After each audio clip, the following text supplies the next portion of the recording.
সাপ্তাহিক ছুটির দিনের বাজার পরিস্থিতি নিয়ে জানাতে পাবনা থেকে যুক্ত হচ্ছেন সহকর্মী পলাশ হোসেন।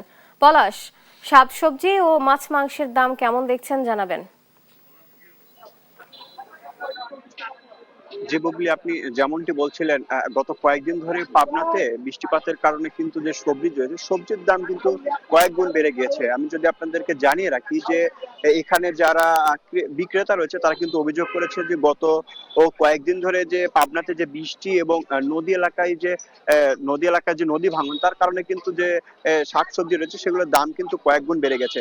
এছাড়াও আমরা আজকে সকালে পাবনা যে মাসুম বাজার রয়েছে এখানে এসে কিন্তু দেখতে পেয়েছি যে সকাল থেকে কিন্তু ক্রেতা বিক্রেতাদের কিন্তু ভিড় বা সমাগম কিন্তু দেখা দিয়েছে।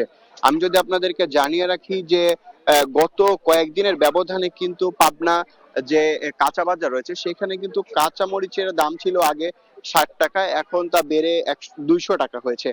এছাড়াও আমি যদি আপনাদেরকে আরো জানিয়ে রাখি যে পেঁয়াজের দাম আগে ছিল 30 টাকা, এখন তা বেড়ে হয়েছে 60 টাকা। এছাড়াও যে আলু রয়েছে, আলুর দাম আগে ছিল 20 টাকা, তা বেড়ে এখন হয়েছে 30 টাকা। এখানে রসুন রয়েছে, রসুনের দাম আগে ছিল 80 টাকা, তা বেড়ে এখন হচ্ছে 120 টাকা। এখানে পুল্লা রয়েছে, যার দাম আগে ছিল 20 টাকা, তা এখন বেড়ে হয়েছে 50 থেকে 60 টাকা। এছাড়াও এখানে লাউ ছিল আগে 20 থেকে 25 টাকা, তা বেড়ে এখন হয়েছে 50 থেকে 60 টাকা।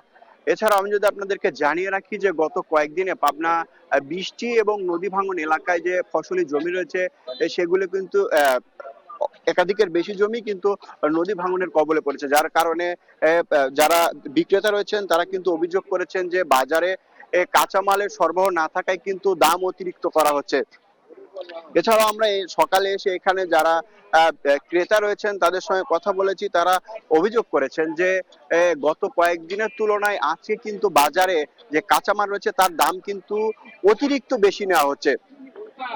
এছাড়াও পাবনা যেগুলো কাঁচা বাজার রয়েছে সেখানেও আমরা সকাল থেকে ঘুরে যারা ক্রেতা বিক্রেতা রয়েছেন তাদের সঙ্গে কথা বলেছি, তারা কিন্তু জানিয়েছেন যে পাবনা যে কাঁচা বাজার রয়েছে সেখানে আজকে বাজার মূল্য অনেকটাই বেশি, 1-এর থেকে 2 গুণেরও বেশি। তো সব মিলিয়ে এই ছিল আমার কাছে পাবনা থেকে সর্বশেষ, বুবলি।